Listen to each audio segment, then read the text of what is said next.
Welcome back to Good Morning Indiana. Time to talk politics. On the right, Abdul, Hakim-Shabazz. On the left, Lara, Beck. I am overlooking at the fiscal cliff.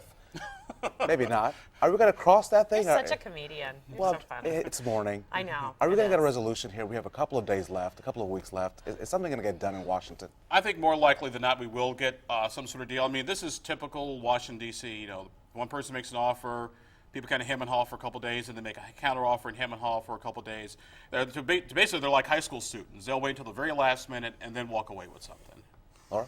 Well, I think what's so fascinating about this is that it is a continuation of the Republican Party willing to bring our country so precipitously close to the edge for political gain. But what is also so interesting about this is that they took a shellacking in the November elections. Another dig. Another day. It's the holidays. It is the holidays. I'm sorry. But they did. But this is to protect the wealthiest Americans among us. But yet, they're playing all of these games that the American people resoundingly rejected in November. So I think how the public reacts to this, and I think where the public falls on this is going to be really interesting. Does the public care, Abdul? Well, I think the public does care, and I think the public actually cares more about the spending than the tax part. I really do. And part of the problem is that the president's folks have offered up, you know, the tax increases. Okay, that's fine, but you got to meet us on the spending cuts as well. And you can't just say, well, let's do the taxes first, and then we'll get to the spending stuff later. Like, nah, that's how we got to $16 trillion.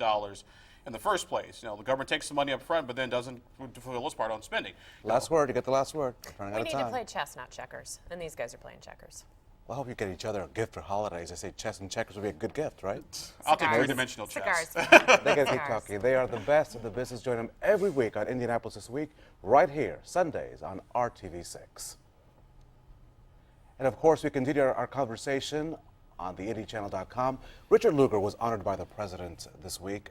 What did you make of that? Because President Obama once called Mr. Lugar his favorite senator, which got Mr. Lugar in trouble during the campaign season. So what did you make of that exchange at the White House? Well, I think that it shows that, number one, the good thing about Senator Dick Lugar has always been his bipartisan appeal and always putting the country first. And you don't put the country more first than getting rid of nuclear weapons that are pointed at the United States. You know, he was instrumental with former U.S. Senator Sam Nunn and Nunn Lugar, which is going to the old Soviet Union, looking for these sort of rogue nuclear warheads and sort of decommissioning them. And I think the president acknowledged that. And I'll bet you Dick Lugar is probably looking really good right now to a lot of Republicans in Indiana who decided that Richard Murdoch was their guy back in the primary.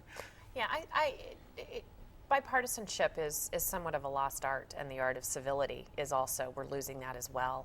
And I think that Senator Lugar really represents the finest of the American people. I mean, he really is a profile in courage, especially because he has bucked this partisan trend. I mean, this hard partisan trend. He was a victim of it, but I really think history will be kind to him. And I think it's very fitting that the president honored him. I think a Republican president would have honored him and at the same time. So he's very deserving of it. He's done some extraordinary things. He has really distinguished Indiana in a very positive way, and I think we should be very proud. And there was really a genuine exchange. I watched the press conference with the president. He really appreciated the fact that Dick Lugar took him on these trips to the old Soviet republics and showed him how these weapons were being dismantled. I mean, there was really sort of they were friends, which in some regards was a political issue for both of them at some point. And I think that Democrats and Republicans can be friends. I think that's very possible. I think we need to, well, sure. But I mean, but also too at the same time, I mean, let's think about somebody like Richard Lugar. I mean, this is the former mayor of Indianapolis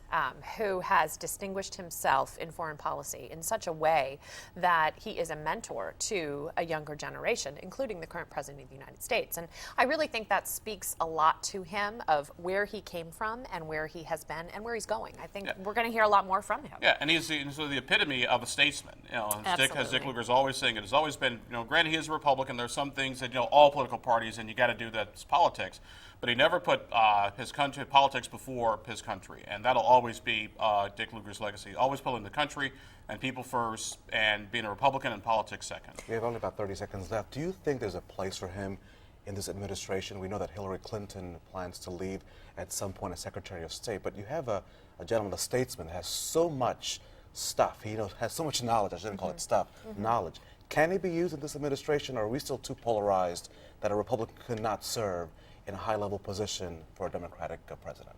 I hope so. I think it would be terrific, and I think it is, again, a sign showing that Republicans and Democrats can work together. It's important. Abdul? Don't think he would get a cabinet post, and plus the Lugar people have said that he's pretty much done with any sort of official government service, but I'm sure the president called him and say, hey, Dick, I need you to deal with this problem in Turkmenistan. Can you help us out? Dick Lugar would respond in a heartbeat. On the right, Abdul Hakim-Shabazz. On the left, Lara Beck. Thank you so much. We'll see you next week. Thank you you. are watching, of course, the best in the business, the political insiders on the IndyChannel.com.